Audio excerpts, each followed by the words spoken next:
ಯಾವ ಕೇಸು? ಅದು ಜಂತಕಲ್ದು ಸಾಯಿ ವೆಂಕಟೇಶ್ವರ ಕೇಸ್. ಯಾಕೆ ಕೇಳಿದೆ ಅಂದರೆ ಅಷ್ಟೊಂದು ಕೇಸ್ಗಳಿದೆಯಲ್ಲ, ಯಾವ ಕೇಸು ಅಂತ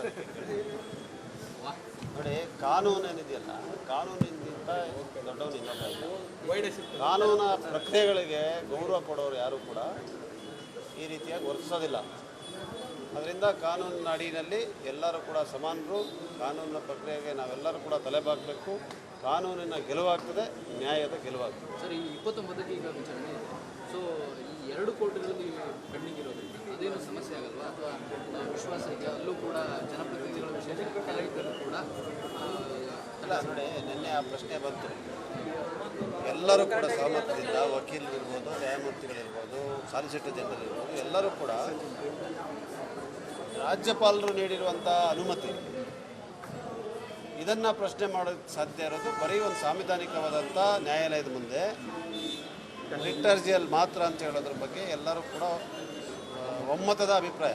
ಯಾಕಂದರೆ ಒಬ್ಬ ಸೆಷನ್ಸ್ ಜಡ್ಜ್ ಇದ್ರ ಬಗ್ಗೆ ವಿಚಾರಣೆ ಮಾಡಲಿಕ್ಕೆ ಆಗೋದಿಲ್ಲ, ಅವ್ರಿಗೆ ಅಧಿಕಾರ ಇಲ್ಲ, ತೀರ್ಮಾನ ಕೂಡ ಮಾಡಲಿಕ್ಕಾಗಲ್ಲ. ಅದರಿಂದ ನ್ಯಾಯಮೂರ್ತಿಗಳು ನಿನ್ನೆ ಕೇಳಿದ್ರು, you expect a sessions court to decide on validity of governor's order. ಸಾಧ್ಯ ಇದೆಯಾ?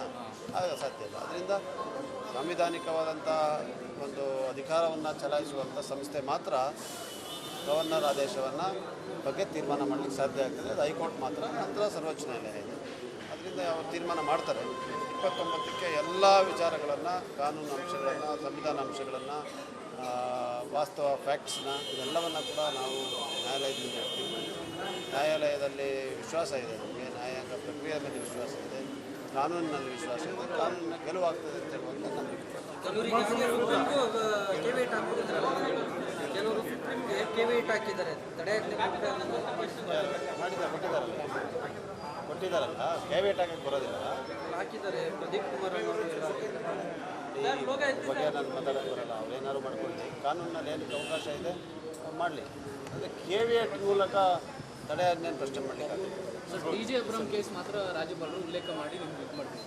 ಉಳಿದ ಇಬ್ಬರು ದೂರಗಳನ್ನ ಮುಚ್ಚಿಟ್ಟಿದ್ದಾರೆ. ಇದು ಕೂಡ ಒಂದು ದುರುದ್ದೇಶದಿಂದ ಅದನ್ನೇ ದಿನದಿಂದ ಯಾವ ರೀತಿ ಗವರ್ನರ್ ವರ್ತಿಸಿದ್ದಾರೆ ಅದು ಸಂಪೂರ್ಣವಾಗಿ ರಾಜ್ಯಕ್ಕೆ ಪ್ರೇರಿತ ಮತ್ತು ದುರುದ್ದೇಶದಿಂದ ಕೂಡಿರೋದು. ಅದ್ರ ಬಗ್ಗೆ ಸಂಶಯನೇ ಇಲ್ಲ. ಭಾಳ ಮುಖ್ಯವಾದಂಥ ಪ್ರಶ್ನೆ ಇವತ್ತು ರಾಜ್ಯಪಾಲರು ಉತ್ತರ ಕೊಡಬೇಕು. ಭಾರತೀಯ ಜನತಾ ಪಕ್ಷ, ಜನತಾದಳ, ಜಾತ್ಯತೀತ ಜನತಾದಳ ಉತ್ತರ ಕೊಡಬೇಕು ಜನರಿಗೆ. ಯಾವ ಸಂದರ್ಭದಲ್ಲಿ ಕಳೆದ 30 ವರ್ಷದ ಇತಿಹಾಸ ಇರುವಂಥ ಈ ಒಂದು ಮೂಢ ವಿಚಾರಕ್ಕೆ ಸಂಬಂಧಪಟ್ಟಂಥ ಪ್ರಕರಣ ಅಂತ ಕೂಡ ಹೇಳೋಕ್ಕಾಗಲ್ಲ. 1992ನೇ ಇಸ್ವಿನಲ್ಲಿ ಪ್ರಿಲಿಮಿನರಿ ನೋಟಿಫಿಕೇಷನ್ ಆಗಿದೆ ದೇವನೂರು 3ನೇ ಬಡಾವಣೆಗೋಸ್ಕರ. ಅಲ್ಲಿಂದ ಡಿನೋಟಿಫಿಕೇಷನಿಂದ ಹಿಡಿದು, ಅದನ್ನು ಖರೀದಿಯಿಂದ ಹಿಡಿದು, ಕನ್ವರ್ಷನ್ನಿಂದ ಹಿಡಿದು, ದಾನಪತ್ರದಿಂದ ಹಿಡಿದು, ನಂತರ ಮೂಢನವರು ಪರಿಹಾರ ಕೊಡೋದ್ರಿಂದ ಹಿಡಿದು ಇದಕ್ಕೆ 30 ವರ್ಷ. ಇನ್ನು 2022 ಅಂತ ತಗೊಂಡ್ರೆ ಈ 30 ವರ್ಷಗಳ ಸುದೀರ್ಘವಾದಂಥ ಇತಿಹಾಸ ಇರುವಂಥ ಈ ಒಂದು ಫೈಲ್ ಯಾವತ್ತೂ ಮುಖ್ಯಮಂತ್ರಿಗಳ ಮನೆಯ ಬಾಗಿಲ ಅಥವಾ ಅವರ ಆಫೀಸ್ ಕಚೇರಿ ಬಾಗಿಲ ಹತ್ರ ಯಾರು ಬಂದಿದೆ ಅಂತ ತೋರಿಸ್ತೀವಿ. ಒಂದೇ ಒಂದು ಪತ್ರ ಅಥವಾ ಒಂದು ಪೇಪರ್ ಈ ವಿಚಾರದಲ್ಲಿ ಅವರು ಮುಖ್ಯಮಂತ್ರಿಗಳಾಗಿದ್ದಾಗ, ಸಚಿವರಾಗಿದ್ದಾಗ, ವಿರೋಧ ಪಕ್ಷದ ನಾಯಕರಾಗಿದ್ದಾಗ, ಶಾಸಕರಾಗಿದ್ದಾಗ, ಮಾಜಿ ಶಾಸಕರಾಗಿದ್ದಾಗ, ಯಾವ್ಯಾವ ಸಂದರ್ಭದಲ್ಲಿ ಅವರು ಯಾವ್ಯಾವ ಸಾರ್ವಜನಿಕ ಹುದ್ದೆಗಳನ್ನು ಅಲಂಕರಿಸಿದ್ರು ಆ ಸಂದರ್ಭದಲ್ಲಿ ಬಂದಿದೆ ಅಂತ ಹೇಳೋದು ಒಂದೇ ಒಂದು ಉದಾಹರಣೆಯನ್ನು ತೋರಿಸಲಿ. ನಾನು ಅವ್ರ ಜೊತೆ ಧ್ವನಿಗೂಡಿಸ್ತೀನಿ. ಅವ್ರೇನು ಕೇಳ್ತಾ ಇದ್ದಾರಲ್ಲ ಇವತ್ತು, ನಾನು ಅವ್ರ ಜೊತೆ ಧ್ವನಿಗೂಡಿಸ್ತೀನಿ. ಸುಮ್ಮನೆ ಇಲ್ಲದನ್ನು ಮಾಡಿ, ಸೃಷ್ಟಿಯನ್ನು ಮಾಡಿ, ಅವ್ರಿಗೆ ಯಾವತ್ತು ಈಗ ತಾತ್ಕಾಲಿಕವಾಗಿ ರಾಜಕೀಯವಾಗಿ ಲಾಭ ಆಗಿರ್ಬೋದೇನೋ ನನಗೆ ಗೊತ್ತಿಲ್ಲ. ಅದಕ್ಕೋಸ್ಕರ ಇಡೀ ಕಾನೂನಾತ್ಮಕ ಆಡಳಿತ, ರೂಲ್ ಆಫ್ ಲಾ ಸೊಸೈಟಿ ಇದು, ಅದನ್ನೇ ದಾರಿ ತಪ್ಪಿಸುವಂಥ ಕೆಲಸಕ್ಕೆ ಇವ್ರು ಕೈ ಹಾಕಿದಾರಲ್ಲ, ಇದು ತಪ್ಪು. 0 ಇದ್ದರೂ ಒಂದು ಅದನ್ನು 10 ಮಾಡ್ಬೋದು. ಮೈನಸ್ ಇದೆ, ಇದಿರಲಿ ಏನೂ ಇಲ್ಲ. ಏನೂ ಇಲ್ದಿರೋ ಪ್ರಕರಣ ಈ ಮಟ್ಟಕ್ಕೆ ತೊಗೊಂಡೋಗಿ, ಜಾತ್ರೆ ತೊಗೊಂಡೋಗಿ ಅಲ್ಲಿಗೆ ನಾವು ಇವತ್ತು ಹೋರಾಟ ಮಾಡಿ ಗವರ್ನರ್ ಕಚೇರಿಯನ್ನು ದುರ್ಬಳಿಸಿ ಈ ಥರ ಮಾಡ್ತಾ ಇರೋದು.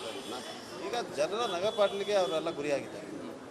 ಇದನ್ನು ಕಾನೂನು ಪ್ರಕ್ರಿಯೆಯಲ್ಲಿ ನಾವು ವಿಶ್ವಾಸ ಇದ್ದಾಗ ಅವರಂತೆ ವರ್ತಿಸಬಾರ್ದು, ಅವರಂತೆ ನಡ್ಕೋಬಾರ್ದು ಅಂತ ಹೇಳುವಂಥದ್ದು ನನ್ನ ಅಭಿಪ್ರಾಯ. ಅದಕ್ಕೆ ನಾನು ಆ ಥರ ಅವ್ರ ಥರ ಮಾತಾಡೋಕ್ಕೆ ಹೋಗೋದಿಲ್ಲ. ಮೊನ್ನೆ ಏನೋ ಹೇಳಿದ್ದೇನೆ, ನನ್ನ ಮೇಧಾವಿ ಎಲ್ಲ ಇದೆಲ್ಲ ಏನು ಭಾಷೆ ಅಲ್ಲ. ನಾನು ವಕೀಲ, 27 ವರ್ಷ ನಾನು ಹಿರಿಯ ವಕೀಲನಾಗಿ ಕೆಲಸ ಮಾಡಿದ್ದೀನಿ, ಅಡ್ವೊಕೇಟ್ ಜನರಲ್ ಆಗಿ ಕೆಲಸ ಮಾಡಿದ್ದೀನಿ. ನನಗೆ ಕಾನೂನು ಏನು ಅರ್ಥ ಆಗ್ತದೆ ಅದನ್ನು ನಾನು ತಿಳಿಸ್ತೀನಿ, ಹೇಳ್ತೀನಿ. ಬರಲಿ ಬೇಕಾದ್ರೆ ಡಿಬೇಟ್ಗೆ, ಯಾರಿಗೆ ಕಾನೂನು ಗೊತ್ತಿದೆ, ಯಾರಿಗೆ ಕಾನೂನು ಗೊತ್ತಿಲ್ಲ ಅಂತ ಜನರು ತೀರ್ಮಾನ ಮಾಡ್ತಾರೆ. ಸುಮ್ಮನೆ ಏನೋ ಮಾತಾಡೋದು, ಬಾಯಿಗೆ ಬಂದಾಗ ಎಲ್ಲವನ್ನು ರಾಜಕೀಕರಣ ಮಾಡುವಂಥದ್ದು ಇದೆಯಲ್ಲ, ಇದು ಭಾಳ ಕೆಳಮಟ್ಟದ್ದು. ದಯವಿಟ್ಟು ಎಲ್ಲ ದೊಡ್ಡ ದೊಡ್ಡ ನಾಯಕರಿದ್ದಾರೆ ಅಲ್ಲಿ. ರಾಜ್ಯಕ್ಕೆ ಇವತ್ತು ಒಳ್ಳೆಯ ಸೇವೆಯನ್ನು ಮಾಡುವಂಥ ಅವಕಾಶವಿದೆ. ಅದರಿಂದ ನಾನು ಅವರಲ್ಲಿ ಪ್ರಶ್ನೆಯನ್ನು ಕೇಳಲಿಕ್ಕೆ ಬಯಸ್ತಾ ಇದ್ದೀನಿ. ದಯವಿಟ್ಟು ಮೇಕೆದಾಟಿಗೆ ಅನುಮತಿ ಕೊಡಿಸುವಂಥ ಕೆಲಸ ಮಾಡಬೇಕು. ಕೇಂದ್ರದಲ್ಲಿ ಸಚಿವರಾಗಿದ್ದಾರಲ್ಲ, ಮೇಕೆದಾಟು ಇವತ್ತು ನಮಗೆ ಮುಂದಿನ ದಿನಗಳಲ್ಲಿ ಭಾಳ ದೊಡ್ಡ ಸಮಸ್ಯೆ ಉಂಟಾಗುತ್ತೆ. ಕುಡಿಯೋ ನೀರಿನ ಮೇಕೆದಾಟಿಗೆ ಪರಿಹಾರ ತಂದುಕೊಡಿ, ಮೇಕೆದಾಟಿಗೆ ಅನುಮತಿಯನ್ನು ಕೊಡಿಸಿ. 2015ನೇ ಇಸ್ವಿನಲ್ಲಿ ನಿರ್ಮಲಾ ಸೀತಾರಾಮನ್ ಅವರು ಆರ್ಥಿಕ ಸಚಿವರಾಗಿ ಬಡ್ಜೆಟ್ನಲ್ಲಿ ಘೋಷಣೆ ಮಾಡಿರುವಂಥ 6,000 ಕೋಟಿ ಅಪ್ಪರ್ ಭದ್ರ ಪ್ರಾಜೆಕ್ಟ್ಗೆ ಕೊಡಿಸಿ, 5,500 ಕೋಟಿ ಬೆಂಗಳೂರು ಡೆವಲಪ್ಮೆಂಟಿಗೆ ಇರುವಂಥದ್ದನ್ನು ಕೊಡಿಸಿ. GST ಡೆವಲ್ಯೂಷನ್ನಲ್ಲಿ 41% ಮಾತ್ರ ಇದೆ. GST ಕಾನ್ಫರೆನ್ಸ್ ಆಗ್ತಾಯಿದೆ. ದಕ್ಷಿಣ ರಾಜ್ಯಗಳು, ಮುಖ್ಯವಾಗಿ ದಕ್ಷಿಣ ರಾಜ್ಯಗಳೆಲ್ಲರೂ ಕೂಡ 50% ಕೊಡಿ ಅಂತ ಕೇಳಬೇಕು ಒಗ್ಗಟ್ಟಿನಿಂದ ಅಂತ ಹೇಳುವಂಥ ತೀರ್ಮಾನವನ್ನು ತಗೊಳ್ತಾರೆ. ಆ 50% ಕೊಡಿಸುವಂಥ ಕೆಲಸ ಮಾಡಿ.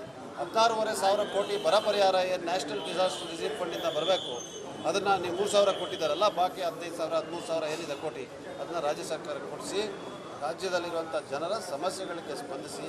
ಕೆಲವೊಮ್ಮೆ ರಾಜಕೀಯದಲ್ಲಿ ಯೋಗ್ಯತೆ ಬೇಕಾಗಲ್ಲ, ಯೋಗ ಬೇಕಾಗುತ್ತೆ. 2 ಸಂಸದರಿದ್ದು ಕೇಂದ್ರದಲ್ಲಿ ಸಚಿವರಾಗಿದ್ದಾರೆ, ಅದು ಯೋಗ, ಅವರ ಯೋಗ. ಅಧಿಕಾರ ಸಿಕ್ಕಿದೆ, ಜನರ ಸೇವೆ ಮಾಡಿ ಇಂಥದ್ದನ್ನೆಲ್ಲ ಸಮಸ್ಯೆಯನ್ನು ಬಗೆಹರಿಸಿ ಪುಣ್ಯ ಕಟ್ಕೊಳ್ಳಿ ಅಂತ ನಾನು ಪ್ರಾರ್ಥನೆ ಮಾಡ್ತೀನಿ. ಕುಮಾರಸ್ವಾಮಿ ಹೇಳಿದ್ರು ನನ್ನ ವಿರುದ್ಧ ಕೇಸು ಸುಪ್ರೀಂನಲ್ಲಿ ಐತೆ, ಯಾಕೆ ಸುಪ್ರೀಂ ಕೋರ್ಟ್ ಹೋಗಿಲ್ಲ, ಪ್ರಾಸಿಕ್ಯೂಷನ್ ಯಾಕೆ ಕೇಳ್ತಾ ಇದ್ದಾರೆ? ಇಲ್ಲ, ನಾವೇ ಸುಪ್ರೀಂ ಕೋರ್ಟ್ ತನಿಖೆ ಮಾಡ್ತಾ ಇರೋರು ಯಾರು? ಸುಪ್ರೀಂ ಕೋರ್ಟ್ನಲ್ಲಿಲ್ಲ ಪ್ರಕರಣ. ಸುಪ್ರೀಂ ಕೋರ್ಟ್ನವರು ಸಮಾಜ ಪರಿವರ್ತನೆ ಕೇಸ್ನಲ್ಲಿ ಗಂಭೀರವಾದಂಥ ಆರೋಪಗಳಿದೆ. ಮೈನಿಂಗ್ ದುರ್ವ್ಯವಹಾರ ಆಗಿದೆ, ಗಂಭೀರ ಆರೋಪಗಳಿದೆ. ದಯವಿಟ್ಟು ಸ್ಪೆಷಲ್ ಇನ್ವೆಸ್ಟಿಗೇಷನ್ ಟೀಮನ್ನು ರಚಿಸಿ ತನಿಖೆಗೆ ಒಳಗೊಡಿಸಿ ಅಂತ ಹೇಳಿದ್ದಾರೆ. That is the order in 2017. 3 ತಿಂಗಳೊಳಗಡೆ ವರದಿ ಸಲ್ಲಿಸಿ ಅಂತ ಹೇಳಿದ್ದಾರೆ. SITಯನ್ನು ಲೋಕಾಯುಕ್ತ ಮಾಡಿದ್ದಾರೆ, ಲೋಕಾಯುಕ್ತ ಪೊಲೀಸ್ನಲ್ಲಿ ಒಬ್ಬ IG rank officer is heading the SIT.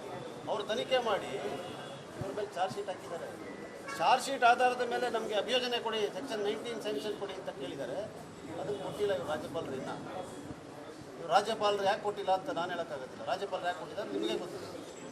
ಇದನ್ನು ತಿರ್ಚಿಬಿಟ್ಟು 2017 ಆದೇಶನ ಓದ್ತಾ ಇದ್ದಾರೆ ಅವರು. ಅದೆಲ್ಲ ಪ್ರಶ್ನೆ ಸುಪ್ರೀಂ ಕೋರ್ಟ್ಗೆ ಯಾಕೆ ಹೋಗ್ಬೇಕು? ಸರ್ಕಾರ ನೋಡಿ, ಸರ್ಕಾರದ ಮಧ್ಯೆ ಅಲ್ಲ ಇದು. ತನಿಖಾ ಸಂಸ್ಥೆ ಲೋಕಾಯುಕ್ತ, ಇಂಡಿಪೆಂಡೆಂಟ್ ಬಾಡಿ, ಅವರ ಪೊಲೀಸ್ ತನಿಖೆ ಮಾಡಿ ಚಾರ್ಜ್ ಶೀಟ್ ಸಲ್ಲಿಸಿದ್ದಾರೆ. ಚಾರ್ಜ್ ಶೀಟಲ್ಲಿ ಏನು ಹೇಳ್ತಾರೆ ಅಂದರೆ, ಈ ಮೈನಿಂಗ್ ಲೀಸ್ ಕೊಡಿ ಅಂತ ರೆಕಮೆಂಡ್ ಮಾಡಿದ್ದಾರೆ ವಿನೋದ್ ಗೋಯಲ್ಗೆ. HD ಕುಮಾರಸ್ವಾಮಿ ಅವರು ಮುಖ್ಯಮಂತ್ರಿಗಳಾಗಿದ್ದಾಗ ಈ ರೆಕಮೆಂಡೇಶನ್ ಕಾನೂನು ಬಾಹಿರವಾಗಿದೆ, ಇದರಲ್ಲಿ ಎಲ್ಲ ರೀತಿಯಾದಂಥ ಕರಪ್ಷನ್ ಆ್ಯಕ್ಟ್ ಇದೆ ಅಂತೇಳಿ ಚಾರ್ಜ್ ಶೀಟಲ್ಲಿ ಅವ್ರು ಹೇಳಿದ್ದಾರೆ. ತನಿಖೆ ಮಾಡಿರೋದು ನಾವು ಹೇಳ್ತಾ ಇರೋದಲ್ಲ. ಅದನ್ನ ಇಟ್ಕೊಂಡು ಅವ್ರು ಏನೆಲ್ಲ ಮಾತಾಡ್ತಾ ಇದ್ದಾರೆ. ಒಬ್ಬ ಚಾರ್ಜ್ ಶೀಟ್ ಇರೋರು ಮಂತ್ರಿ ಆಗಿ ಮುಂದುವರಿಬೋದಾ? ನೀವು ಏನೂ ಇಲ್ಲದೆ ಯಾರೋ ಒಬ್ಬ ಹೋಗೋ ಬರೋವ್ರ ಹತ್ರ ಕಂಪ್ಲೇಂಟ್ ತೊಗೊಂಡು ಮುಖ್ಯಮಂತ್ರಿಗಳು ರಾಜೀನಾಮೆ ಕೊಡಿ ಅಂತ ಹೇಳ್ತಾ ಇದ್ದೀರಲ್ಲ, ನಿಮ್ಮ ಮೇಲೆ ಚಾರ್ಜ್ ಶೀಟ್ ಇದೆಯಲ್ಲ, ವಿಚಾರ ಕೋರ್ಟ್ಗೆ ಹೋಗ್ತೀರಿ? ಚಾರ್ಜ್ ಶೀಟ್ ಇದೆಯಲ್ಲ, ಚಾರ್ಜ್ ಶೀಟ್ ಇಟ್ಕೊಂಡು ಇರ್ಬೋದಾ? ಇಲ್ಲ ಹೇಳಿ ನೋಡೋಣ. ಚಾರ್ಜ್ ಶೀಟ್ ಇರುವವರು ಮಂತ್ರಿಗಳಾಗಿರ್ಬೋದಾ? ಇದು ಪ್ರಶ್ನೆ ಜನರ ಮುಂದೆ ಇರೋದು. ಮೈನಿಂಗ್ ಲೀಸ್ನ ಸ್ಯಾಂಕ್ಷನ್ ಮಾಡಿದ್ದಾರೆ ಇವರು. ಮೈನಿಂಗು ಈ ಈ ರಾಜ್ಯದ ಸಂಪತ್ತು. ಯಾರನ್ನೋರು ಮೈನಿಂಗ್ ಲೀಸ್ ಕೊಟ್ಟಿದ್ದಾರೆ. ವಿನೋದ್ ಗೋಯಲ್ ಅರ್ಜಿನೇ ಹಾಕಲಿಲ್ಲ, ಇಸ್ ಅ ಫ್ರಾಡ್. ಅವನ ಅಕ್ಯೂಸ್ ನಂಬರ್ 1, ಅವ್ನು ನಮ್ದೇ ಆರೋಪಿ, ಇವ್ರ ಆರೋಪಿ ನಂಬರ್ 2. ಆರಂಭದ ದಿನಗಳಲ್ಲಿ ಮುಖ್ಯಮಂತ್ರಿಗಳೇ ಸಿಗಲಿಲ್ಲ ಅನ್ನೋ ಮಾತುಗಳು ಕೇಳಿ ಬರ್ತಾ ಇದೆ. ಸರಿಯಾದ ಸ್ವಲ್ಪ ಚೆನ್ನಾಗಿ ಹ್ಯಾಂಡಲ್ ಮಾಡಬಹುದಾಗಿತ್ತು ಮುಖ್ಯಮಂತ್ರಿಗಳಿಗೆ. ಅವ್ರನ್ನೇ ಯಾರು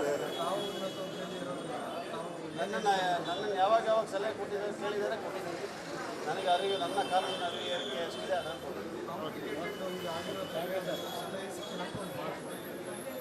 ಮುಖ್ಯಮಂತ್ರಿಗಳು ಹೇಳಿದ್ರೆ ಅದ್ರ ಬಗ್ಗೆ ವಿಚಾರ ಮಾಡಿ